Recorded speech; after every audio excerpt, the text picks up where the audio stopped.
titulada Beneficios del perdón. Es un tema muy importante porque perdonar no es fácil, pero sí es importante. Entonces vamos a la palabra del Señor. Vamos a Mateo capítulo 18. Evangelio de San Mateo, capítulo 18. Vamos a leer desde los versículos 15 en adelante. Dice así la palabra del Señor. Por tanto, si tu hermano peca contra ti, ve y repréndele estando tú y él solos. Si te oye, has ganado a tu hermano. Mas si no te oyere, toma contigo a 1 o 2 testigos, para que en boca de 2 o 3 testigos conste toda palabra. Y si no los oyere a ellos, dilo a la iglesia. Si no oyere a la iglesia, tenle por gentil y publicano. De cierto os digo que todo lo que atéis en la tierra será atado en los cielos, y todo lo que desatéis en la tierra será desatado en los cielos. Otra vez os digo, que si 2 de vosotros se pusieren de acuerdo en la tierra acerca de cualquier cosa que pidieren, les será hecho por mi Padre que está en los cielos. Porque donde están 2 o 3 congregados en mi nombre, allí estoy yo en medio de ellos. Entonces se le acercó Pedro y le dijo, Señor, ¿cuántas veces perdonaré a mi hermano que peque contra mí? ¿Hasta 7? Jesús le dijo, no te digo hasta 7, sino aún hasta 70 veces 7. Por lo cual el reino de los cielos es semejante a un rey que quiso hacer cuenta con sus siervos. Y comenzando a hacer cuentas, le fue presentado uno que le debía 10,000 talentos. A este, como no pudo pagar, ordenó su señor venderle, y a su mujer e hijos, y todo lo que tenía para que pagase la deuda. Entonces aquel siervo postrado le suplicaba diciendo, Señor, ten paciencia conmigo, y yo te lo pagaré todo. El señor de aquel siervo, movido a misericordia, le soltó y le perdonó la deuda. Pero saliendo aquel siervo halló a uno de sus consiervos que le debía 100 denarios. Y haciendo de él, le ahogaba diciendo, págame lo que me debes. Entonces su consiervo, postrándose a sus pies, le rogaba diciendo, ten paciencia conmigo y yo te lo pagaré todo. Mas él no quiso, sino fue y le echó en la cárcel hasta que pagase la deuda. Viendo sus consiervos lo que pasaba, se entristecieron mucho y fueron y refirieron a su señor todo lo que había pasado. Entonces, llamándole su señor, le dijo, siervo malvado, toda aquella deuda te perdoné porque me rogaste. ¿No debías tú también tener misericordia de tu consiervo como yo tuve misericordia de ti? Entonces su señor, enojado, le entregó a los verdugos hasta que pagase todo lo que debía.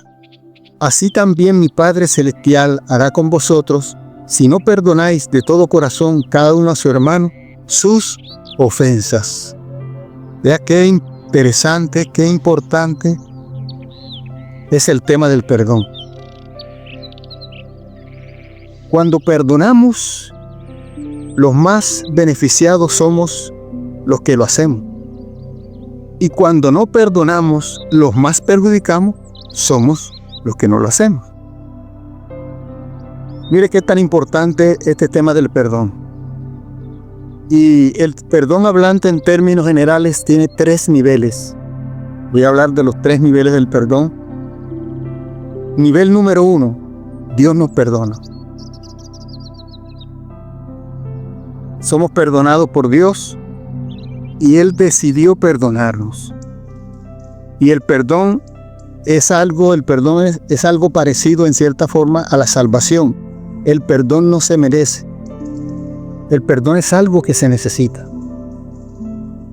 Al igual que la salvación, nadie merece la salvación, pero todos necesitamos la salvación. Entonces Dios, por medio de su Hijo Jesucristo, Él nos dio el regalo de la salvación.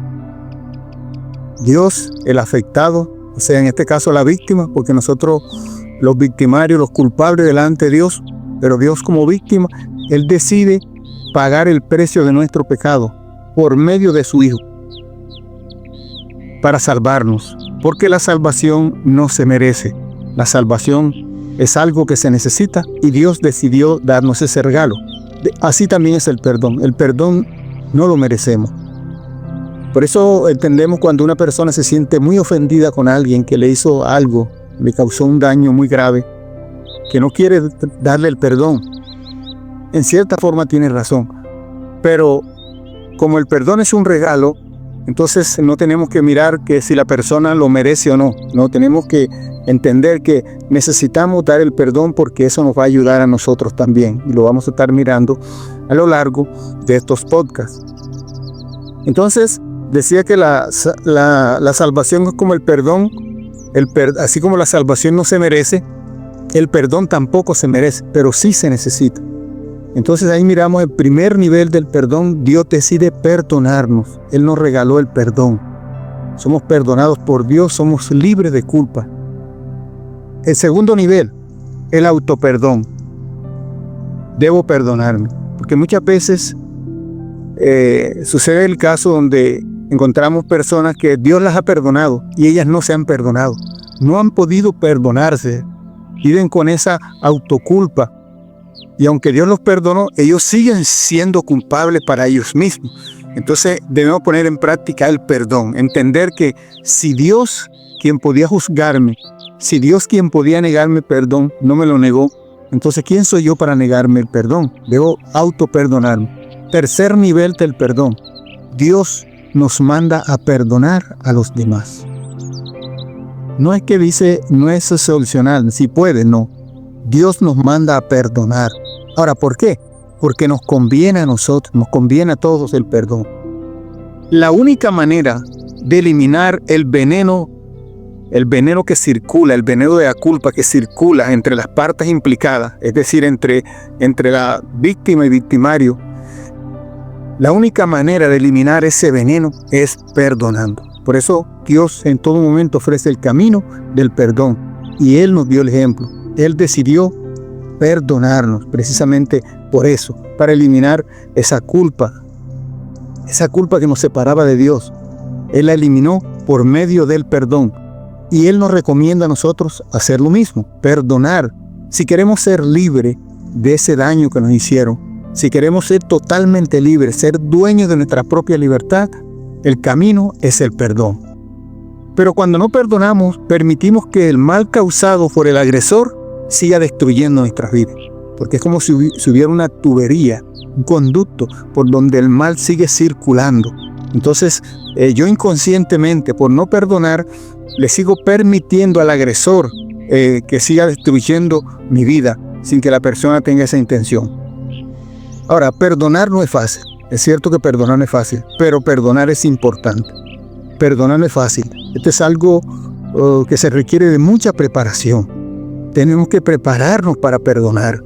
Y hay casos de casos. Hay situaciones donde el daño ha sido tan profundo, el daño ha sido tan grande, que esa culpa ha dejado daño o esa actitud de aquella persona que nos causó daño ha dejado unas cuestiones irreparables en nuestra vida.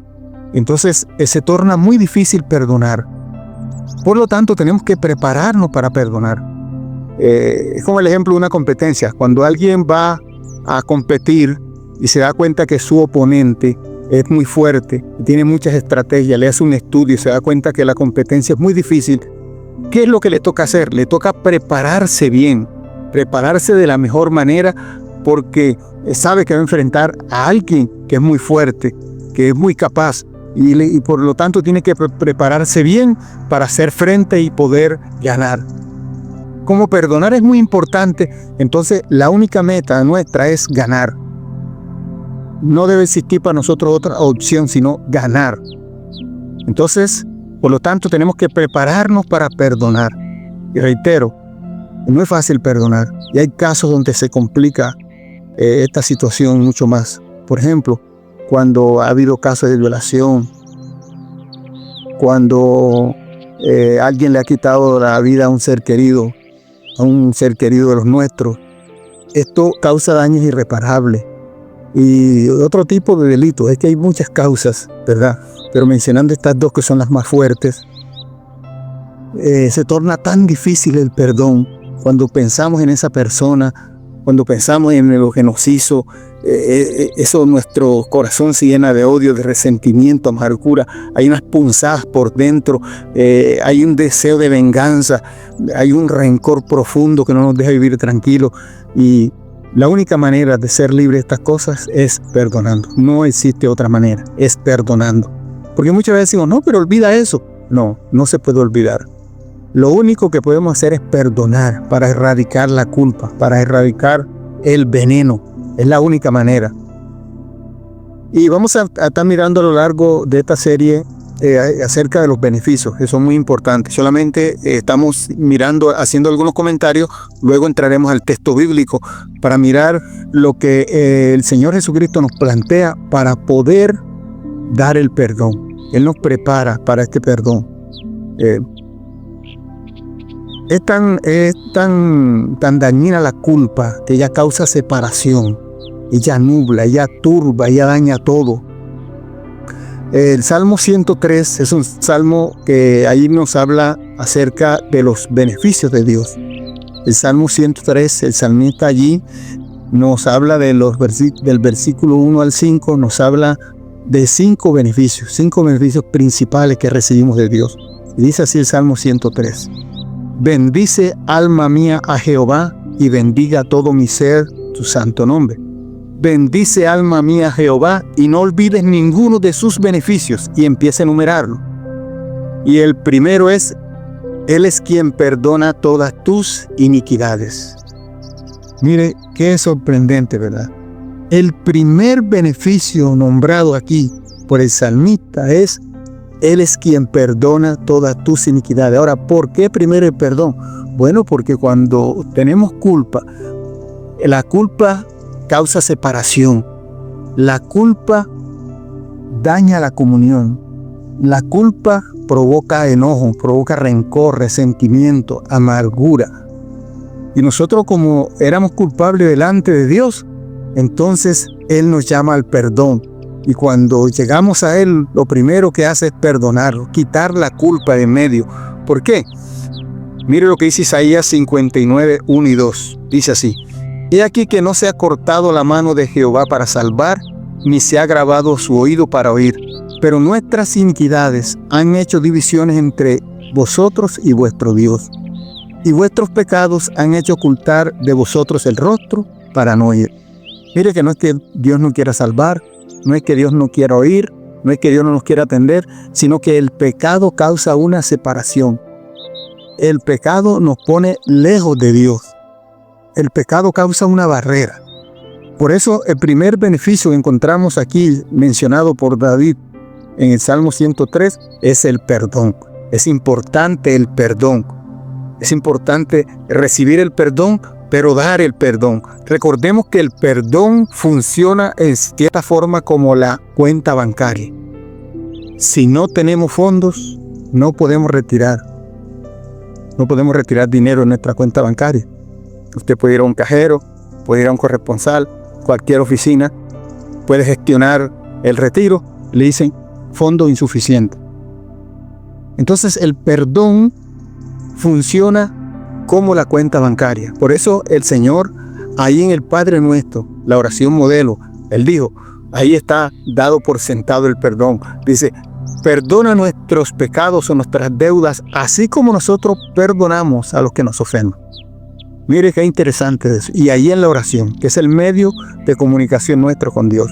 Entonces, si nosotros no perdonamos, entonces está congelado, está pausado el perdón para nosotros. Si nosotros no perdonamos, entonces Dios tampoco nos perdona, porque ahí dice, perdona nuestras deudas como también nosotros perdonamos a nuestros deudores. O sea, perdónanos así como ya nosotros hemos perdonado. Entonces, si nosotros negamos el perdón, entonces también nosotros pausamos el perdón para nuestras vidas. Si no perdonamos, Dios no nos perdona. Ahí, eso está claro. Entonces, mire qué interesante es el perdón. Por eso, el Señor el camino que nos recomienda es el camino del perdón. Cuando nosotros miramos en Mateo capítulo 5, versículos 21, vamos a leer ahí un momentico, por favor. Capítulo 5 del Evangelio de Mateo, versículos 21 al 26. Mire lo que dice. Oíste que fue dicho a los antiguos, no matarás, y cualquiera que matare será culpable de juicio. El mandamiento, ¿cierto? Uno de los mandamientos, no matar. Pero yo os digo, dice Jesús, cualquiera que se enoje contra su hermano será culpable de juicio. Y cualquiera que diga necio a su hermano será culpable ante el concilio. Y cualquiera que le diga fatuo quedará expuesto al infierno de fuego. Por tanto, la recomendación de Jesús, el consejo de Jesús, por tanto, si traes tu ofrenda al altar y allí te acuerdas de que tu hermano tiene algo contra ti, deja allí tu ofrenda delante del altar y anda, reconcíliate primero con tu hermano, entonces ven y presenta tu ofrenda. Ponte de acuerdo con tu adversario, entre tanto que estás en el camino. No sea que el adversario te entregue al juez y el juez al alguacil y seas echado en la cárcel. De cierto te digo que no saldrás de allí hasta que pagues el último cuadrante, hasta que pagues toda la deuda. Mire lo que plantea aquí el Señor Jesucristo. Primero cita el Antiguo Testamento refiriéndose a los mandamientos. Que uno de los mandamientos decía no matar. Cualquiera que mataba era culpable de juicio. Le podían aplicar la pena de muerte también. Aunque también habían casos, estudiaban el caso, si de pronto era un homicidio sin culpa, fue un accidente, entonces habían unas ciudades de refugio donde la persona podía huir y refugiarse allí. Los jueces revisaban el caso y se veían que la persona no tuvo la intención de hacerle daño a aquella persona. Entonces ahí estaban las ciudades de refugio donde se podían refugiar estas personas. Pero cuando el Señor dice, pero yo os digo que cualquiera que se enoje contra su hermano, mire que el Señor pone el enojo, el odio y cualquier agresión verbal que sea nociva, la pone en el mismo nivel. O sea, es igualmente culpable como si la persona hubiese matado a alguien. Entonces mire lo delicado que es. Y por eso dice, si tú vas allí a ofrendar, estás allí y cuando vas a ofrendar, tú te acuerdas, no dice que tú tienes algo contra tu hermano, sino que tu hermano tiene algo contra ti. Y uno pregunta, ¿pero cómo así? Si él es el que tiene algo contra mí, él es el que tiene que venir a mí. No, pero Jesús se lo plantea de la siguiente manera. Si tú te acuerdas que tu hermano tiene algo contra ti, o sea, si alguien, tú te acuerdas que esta persona te ha ofendido a ti, deja la ofrenda allí, ves y reconcíliate. Arregla ese asunto. Ahora, ¿por qué Dios manda a esta persona, que es, en este caso, que es la víctima? Y no se le decía victimario. Bueno, porque el victimario está atado. Porque la persona que ha procedido contra nosotros está atado. Y la persona libre, aunque yo sea la víctima, esté dolido, yo soy la persona que está libre y puedo ir a solucionar este asunto para ayudarle también. Y esta reconciliación nos va a favorecer a ambos. Entonces, por eso es que Jesús plantea este camino, ¿verdad? Él nos recomienda el camino del perdón. Nosotros sabemos que el Código Penal colombiano, los delitos más graves son aquellos que atentan contra la integridad de la vida de las personas. Y podemos clasificar algunos. Yo no soy abogado, así que me van a perdonar si de pronto no lo digo de la mejor manera. Yo no soy abogado, yo soy teólogo, por la gracia de Dios, soy licenciado en teología, con algunos conocimientos de psicología, consejería y acompañamiento especializado que puedo hacer en el área espiritual de algunas personas. Y aprovecho para decirles, mi número de contacto es el 321-572-1844. Por si alguien requiere ayuda y desea comunicarse conmigo, puede llamarme. Si no le puedo atender en el momento, puede dejarme su mensaje y yo posteriormente le estaré regresando la llamada. Si usted está fuera del país, porque estos podcasts los escuchan en 6 países más por el momento, usted marque de la siguiente manera: más 57, que es el código, 321-572-1844. Bien, entonces, bueno, le decía que el Código Penal colombiano registra los delitos más graves, aquellos que atentan contra la integridad de la vida de las personas. Y está en el orden, más o menos en el siguiente orden: el homicidio doloroso en sus distintas modalidades, la violación carnal violenta, el hurto en circunstancias agravantes, terrorismo, secuestro, estafa, etc. Bueno, hay muchos más y ya ustedes saben de eso. En cualquiera de estas situaciones, de estos delitos, sabemos que son graves. Como lo hemos dicho, esto deja daños irreparables. La persona no puede dormir, la persona vive mal porque le quitaron a su ser querido o le hicieron un daño grave. Esto le turba, esto no lo hace vivir tranquilo, no come bien, no viste bien, su vida cambia para mal en todo el sentido de la palabra. Y lo que primero se nos viene a la mente es la venganza. Desear que esa persona le vaya mal, que le suceda algo, pero no es lo que recomienda el Señor. Y eso es lo que quisiéramos nosotros, ¿verdad? Imagínense que delante de nosotros estuvieran dos teclas y tuviéramos nosotros la oportunidad de decidir lo que le pudiera pasar a esa persona que nos hizo daño. Que tuviéramos dos teclas y una dijera vida y la otra muerte. ¿Cuál creen ustedes que hundiríamos nosotros? La que dice muerte. Pero el Señor, ¿qué decidió el Señor con nosotros? Él hundió la tecla vida. Él decidió darnos vida por medio del perdón. Y eso es lo que nos aconseja, dar vida, porque cuando nosotros perdonamos, no solamente estamos beneficiando a la persona que nos hizo daño, los primeros beneficiados, los más beneficiados somos nosotros. Si no perdonamos, ambos seguimos en la culpa. Por eso el mejor camino es el perdón. No existe otro camino que sea mejor que el perdón. Entonces, miremos que la falta de perdón, aunque nuestro tema son los beneficios y es donde más nos vamos a centrar a lo largo de estos podcasts, pero es importante mirar también los daños que deja la falta de perdón. Mira, la falta de perdón también deja unos daños irreparables. El no perdonar nos hace esclavo en primer lugar del pasado. La persona cuando no ha perdonado vive esclavo del pasado, pensando en el acontecimiento, y eso también le hace esclavo del dolor. Pasa con dolor en su corazón, en todo su ser. Lo hace esclavo del enojo. Entra en momentos de enojo, lo hace esclavo del odio, de la venganza. Quiere vengarse, quiere hacerle algo grave o lo mismo que le hizo o peor a esa persona. Lo hace esclavo de la ira y de la culpa. La falta de perdón nos hace esclavo de todas estas cosas, reitero, nos hace esclavo de un pasado amargo, del dolor, del enojo, del odio, de la venganza, de la ira y de la culpa. Y por lo tanto, una persona que no perdona es una persona que no va a vivir una vida tranquila. Es una persona que no es dueño de su libertad. Si usted y yo queremos ser dueños de nuestra libertad, nos conviene perdonar independientemente del daño que nos hayan hecho. Dios les continúe bendiciendo grandemente. Les recuerdo, no se olviden disfrutar de la bendición